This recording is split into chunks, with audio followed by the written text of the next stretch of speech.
8 personnes sur 10 lâchent leur nouvelle résolution à la mi-janvier. Un jour précis a même été identifié, le vendredi de la deuxième semaine de janvier, surnommé en anglais The Quitter's Day, le jour de l'abandon. Dans cette vidéo, je vais t'expliquer comment faire partie des 2 personnes sur 10 qui tiennent leurs engagements. Et tout ça sans discipline, sans motivation et avec le moins d'efforts possible. Tu vas découvrir 3 hacks puissants prouvés par la science qui ont transformé ma vie. Et pour chacun, je te donnerai une tactique que tu pourras appliquer dès aujourd'hui. On attaque tout de suite avec ce que j'appelle l'énergie intégrée, le hack numéro 1. En 2009, les scientifiques ont réuni 163 personnes. Ils leur ont demandé de choisir un objectif à réaliser durant l'expérience. Mais ils ont demandé à une moitié seulement d'annoncer cet engagement à la salle. Les scientifiques ont ensuite demandé aux 163 participants de travailler pendant 45 minutes à la réalisation de leur objectif. À ton avis, quel a été le résultat? Les scientifiques se sont aperçus que les participants qui avaient annoncé leur engagement à haute voix ont arrêté de travailler après 33 minutes en moyenne. Tandis que ceux qui n'avaient pas verbalisé leur objectif ont continué de travailler pendant les 45 minutes imparties. Mais le pire, c'est pas ça. Les participants qui ont verbalisé leur objectif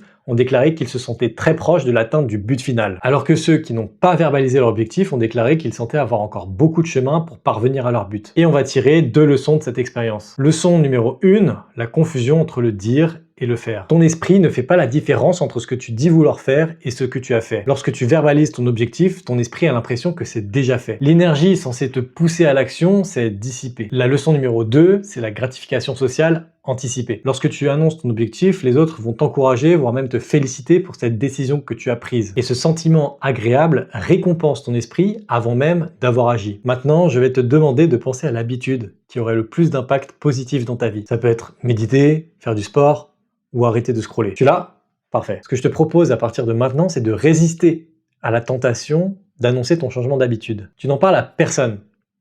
Pas avant 1 mois de régularité. Seulement après avoir été régulier, seulement après avoir agi, tu pourras dire « j'ai médité pendant 1 mois ».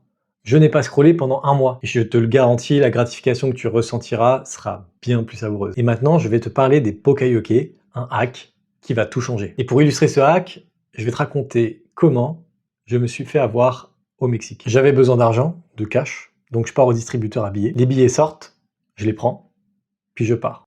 En laissant ma carte dans la machine. Pourquoi? Parce que la machine est mal conçue. En France, c'est impossible que ça arrive. Ta carte sort avant les billets, donc tu es obligé de la récupérer. Et ça, c'est exactement le principe du Poka-yoke, rendre l'erreur impossible. Si tu veux tenir tes habitudes, tu dois faire pareil. Ton environnement ne doit pas t'aider à réussir. Il doit te forcer à réussir. Quand tu as compris cette philosophie, ça devient impossible de s'en passer. Tu n'as plus besoin de compter seulement sur la motivation. Pour que tu comprennes bien, je vais te donner 2 exemples personnels. Je me suis rendu compte que je passais beaucoup trop de temps à scroller, à la fois sur mon téléphone et à la fois sur mon ordinateur. Solution Poka-yoke, j'ai mis un système en place. Pour mon téléphone, j'ai supprimé les applis. Alors oui, tu vas me dire, on peut les réinstaller facilement. Dans ce cas, il y a des applications qui bloquent l'accès au Play Store grâce à un code. Et ce code, c'est un proche qui le garde évidemment. Deuxième problème, je voulais prendre l'habitude de me lever à 6 h du matin pour avoir le temps de méditer et d'écrire avant le travail. Mais au bout de quelques jours seulement, j'éteignais mon téléphone et je me rendormais. Solution Poka-yoke, j'ai mis mon réveil bien fort, bien loin du lit. J'étais obligé de me lever pour l'éteindre. Tu vas me dire, bah ok, mais tu peux te lever puis te recoucher juste après. Et là encore, 2 solutions. Tu peux installer une application qui t'impose de réaliser des calculs mentaux pour arrêter le bruit du réveil, ou utiliser un réveil physique qui se met à rouler. Et à ce moment-là, tu es obligé de te lever et de le poursuivre pour l'éteindre. Tu vois l'idée? Réfléchis aux habitudes que tu essaies de mettre en place et vois comment ton environnement peut non pas t'aider, mais te contraindre à avoir une seule option. Celle de réussir. Pour t'aider, j'ai créé une liste de 37 habitudes avec pour chacune 3 Poka-yoke et des outils pratiques.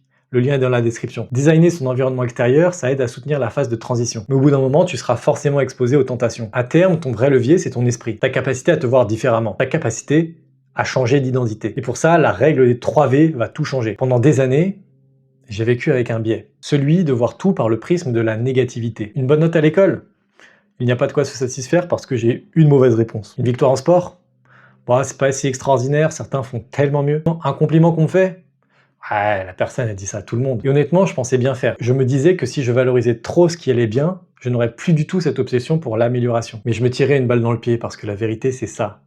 Ce sur quoi je porte mon attention grandit. Mais si chaque jour tu dévalorises ce qui constitue un progrès vers ta nouvelle identité, tu t'en éloignes indéniablement. Lors de la mise en place d'une habitude, tu fais de nouveaux choix. tu incarnes une nouvelle identité. Mais le truc, c'est que ton système nerveux est câblé pour le confort, ce à quoi il est habitué, même si ça te dessert. Lorsque tu vas mettre en place tes nouvelles habitudes, tu vas te sentir différent. Ton système nerveux va ressentir cette différence comme un danger, même si c'est pour ton bien. Lorsque je me suis rendu compte de ça, j'ai forcé mon esprit à remarquer toutes les micro-victoires du quotidien. Par exemple, j'ai décidé d'accepter de ressentir des émotions positives quand on me complimentait, que ce soit sur mon niveau de course à pied ou mon investissement dans la méditation. Je me disais, et voilà une preuve de plus que je suis un sportif et un méditant. C'est ça, la règle des 3 V. Valoriser les victoires vécues. Je n'étais plus dans la force. Je n'étais plus dans la résistance. J'étais dans le pouvoir personnel. Et les habitudes se portaient désormais par elles-mêmes. Si tu portes ton attention sur les petites victoires, de plus grandes arriveront par la suite. C'est une garantie. Et dès maintenant, pose-toi la question, qu'est-ce qui aujourd'hui me prouve que j'intègre dans mon identité une nouvelle habitude? Si rien ne vient, sois conscient qu'il n'y a pas besoin que ce soit une grande action. La moindre pensée peut servir de victoire. Et si ça fait plus d'un mois que tu pratiques cette habitude, partage-nous la réponse dans les commentaires. Le jour de l'abandon est une réalité pour beaucoup de personnes, mais pas pour toi. Plus maintenant. Tu sais désormais pourquoi annoncer tes objectifs te sabote, tu sais comment ton environnement peut te forcer à réussir, et tu sais que chaque petite victoire conscientisée te rapproche vers ta nouvelle identité. Un dernier cadeau si t'es encore là, quand tu mets en place tes nouvelles habitudes, il est essentiel que tu prennes conscience de tes progrès. C'est la raison pour laquelle si tu télécharges ta liste de Pokauke, tu recevras également ton Big Brother personnel, le tracker d'habitude que j'ai confectionné pour moi et que je te partage gratuitement. Tout est dans la description. Une dernière chose, note bien qu'il y aura toujours des jours plus difficiles que les autres. Des jours où tu voudras abandonner, des jours où tu retomberas dans tes anciens schémas. Ces jours-là sont extrêmement précieux. Et si tu veux une vidéo pour apprendre à gérer ces jours-là, qui ne sont pas des échecs mais plutôt des étapes, dis-le moi dans les commentaires. Écris « Envoie la sauce, chef ». On se voit dans la prochaine vidéo.